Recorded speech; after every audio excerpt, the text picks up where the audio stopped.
Hey everyone, Professor Heaven here, and this video is going to take you through how we use this cool piece of technology.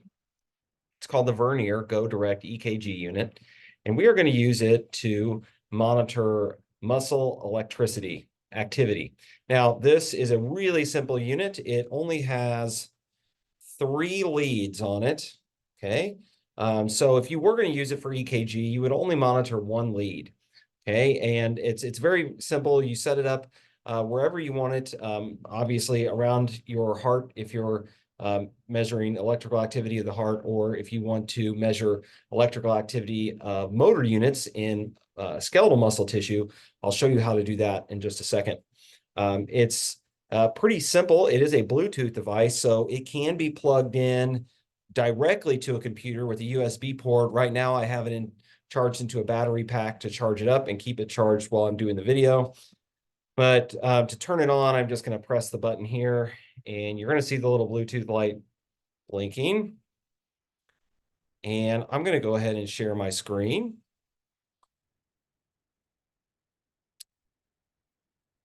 And I'm going to open Vernier Graphical Analysis. This is the analysis software that we use with the sensor. And I'm going to use sensor data collection. And I can, again, connect this directly to a computer with a USB port, but it also has Bluetooth, which is activated right now. And so I can do a proximity connect, and that's what I'm going to do. And in order to make sure I'm connecting to the correct unit, you could have 5 of these running on different muscle groups, which is really neat. And so you need to get the correct unit code, which is really easy to find. It's just above a barcode down here. And you just look in 2J4. That's the one I'm looking for. So I'm going to connect. Okay. So it makes something that says firmware update information. I don't need to worry about that just now. It's not going to mess up anything. And then from here, because it's connected, I can decide what I want to measure. If I'm measuring EKG, I can measure heart rate. I can measure electromyography, EMG, which is motor unit activation or muscle activation. There are 2 types of EMG. I'm going to stick with regular EMG, or we could just measure straight electrical voltage. We don't need to worry about that right now. I'm just going to select EMG because that's what I'm most interested in right now. So I'm going to click on done. You can see that my independent variable on the x-axis is time. My dependent variable on the y-axis is EMG, negative, positive electrical activity. We know that neurons and motor units, so alpha motor neurons, can go both ways, hyperpolarization or repolarization and depolarization. So electrical activity is measured in 2 different directions. Now, I could have chosen, if I wanted to, I could change this to EMG rectified. That would show all signals in positive values and not negative and positive values. But I think it's nice to see it as it is on this, and you'll see what I mean in a second. I'm going to change what I want to do with the system. So I could have the system start on a triggering event. I want to start it manually, and I don't want it to be time-based. I could have it so after a certain period of time it drops off, but I'm just going to do it manually. I'm going to say my sample size is 200 samples a second. I think I'm actually going to crank that up to 500 so it looks really smooth. Oh, never mind. Just kidding. I'm just going to keep it on 200 because it can't go above 200 unless it's time-based, and I don't want that. So, yeah. All right, so now how do I prepare my skin and the electrodes? Let's go through that real quick. So I'm just going to be placing it on my forearm. And first thing I have to do, and this would be the exact same as an EKG setup if you've ever done that, is I'm going to take an alcohol swab here.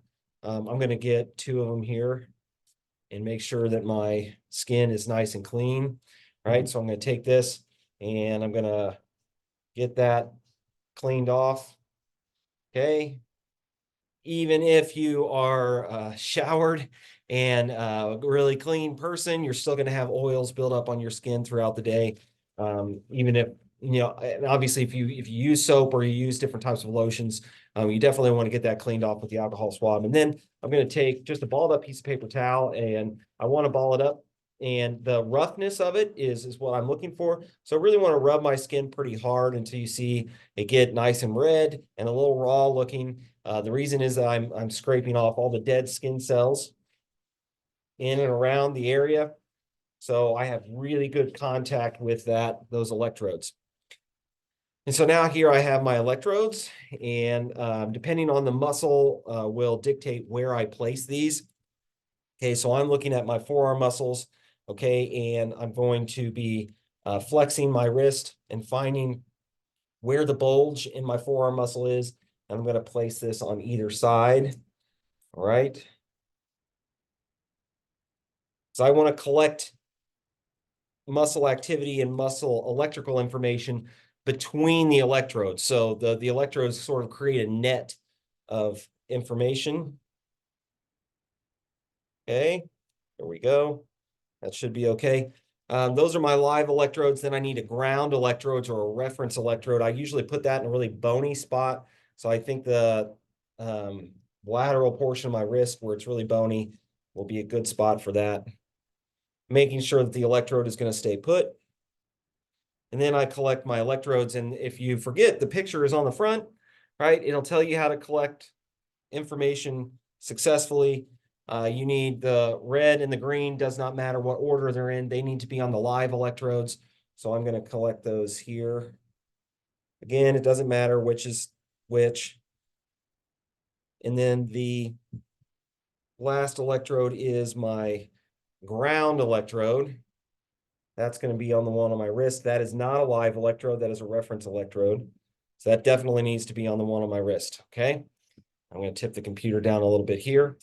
And now I can get into my collection, my data collection here. I can see what happens when I flex my wrist and when my muscle goes through different actions, compression, concentric, or in this instance, it would be relaxation. I don't really have any external load in my hand. If I did, you could call it a true eccentric contraction, like if I had a dumbbell here. So I'm just going to go through some ranges of motion and we're going to see what it looks like.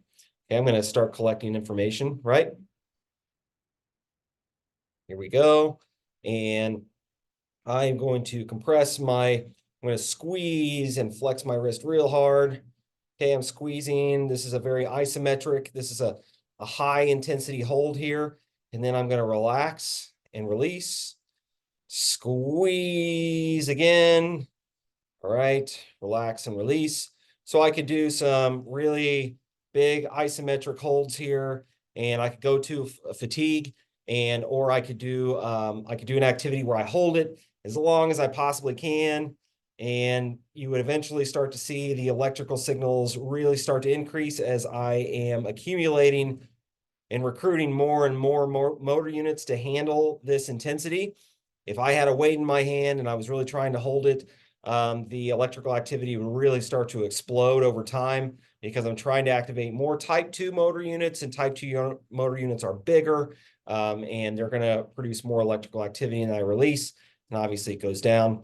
Okay, so you can see how this vernier graphical analysis, this EMG analysis, can be really useful for understanding a few things. The concentric activity at the muscle, how much activity we have in the motor units in a concentric versus an eccentric. We can also use it to track movement at the joints. If you know what muscle group you're measuring, we know that the muscle group I'm measuring affects the wrist joint. So we would know that if we saw an increase in muscle activity, that we could assume that it's flexion of the wrist and extension of the wrist, right? So we can track lots of different things with this technology and get a better idea of what's happening at the muscles with EMG.